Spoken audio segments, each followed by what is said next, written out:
کہا جاتا ہے کہ قیامت سے پہلے ایک وقت ایسا آئے گا جب پوری دنیا میں ہر جگہ کفر کا تسلط ہوگا اور تمام زمین فتنہ و فساد سے بھر جائے گی اور لوگ عیش و عشرت میں گم ہو جائیں گے. یہ وہ زمانہ ہوگا جب لوگوں کی عمریں گھٹ جائیں گی, لوگ ایک دوسرے سے گتھم گتھا ہو جائیں گے اور ایک دوسرے کے قتل و خون کے پیاسے ہوں گے. اس وقت پوری دنیا پر عیسائیوں کا غلبہ ہوگا, ساری زمین کفرستان ہو جائے گی, صرف مکہ و مدینہ میں مسلمان ہوں گے اور وہیں پر اسلام ہوگا. لہٰذا اس وقت تمام اللہ کے ولی اپنے علاقوں کو چھوڑ کر مکہ شریف اور مدینہ شریف پہنچ جائیں گے.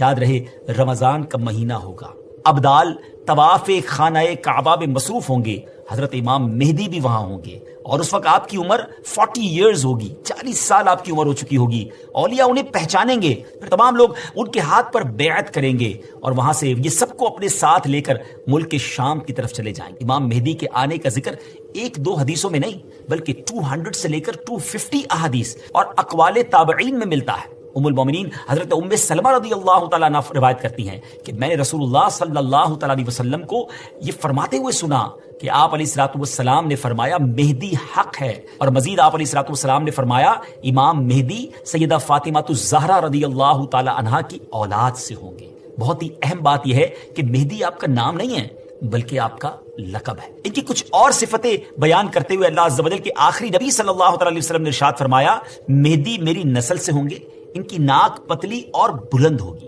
اور پیشانی روشن اور نورانی ہوگی اور ان کا رنگ جو ہے وہ عربیوں جیسا ہوگا. ان کے دائیں رخسار پر تل ہوگا اور آپ کی سیرت حضور علیہ الصلوۃ والسلام جیسی ہوگی. امام مہدی کے ظاہر ہونے سے پہلے دریائے فرات پہاڑ کی طرف سے پھٹ پڑے گا اور اس میں سے موجود سونا ظاہر ہونے لگے گا. ان کے آنے سے پہلے رمضان شریف کی پہلی تاریخ کو چاند گہن ہوگا اور اسی دن سیم ڈے دوپہر کے وقت سورج گہن ہوگا, اور ایسا گہن پہلے کبھی نہ ہوا ہوگا. اور 3 یا 7 راتیں مشرق یعنی ایسٹ کی طرف سے ایک بڑی آگ ظاہر ہوگی اور بہت بڑے بڑے زلزلے ارتھ کویک بھی آئیں گے. امام مہدی کے آنے سے پہلے قسطنطنیہ شہر, جی ہاں جس کو آج ہم استنبول کہتے ہیں, ایک بار پھر غیر مسلموں کے ہاتھ میں چلا جائے گا. تو جب مکہ پاک میں تمام لوگ امام مہدی کے ہاتھ پر بیعت کر لیں گے تو پھر وہ وقت آئے گا کہ ایک بار پھر قسطنطنیہ, ایک بار پھر استنبول جو ہے مسلمانوں کو مل جائے گا. اور ابھی یہ معاملہ چل ہی رہا ہوگا کہ اتنے میں شور مچ جائے گا, آواز آئے گی کہ دجال آ گیا,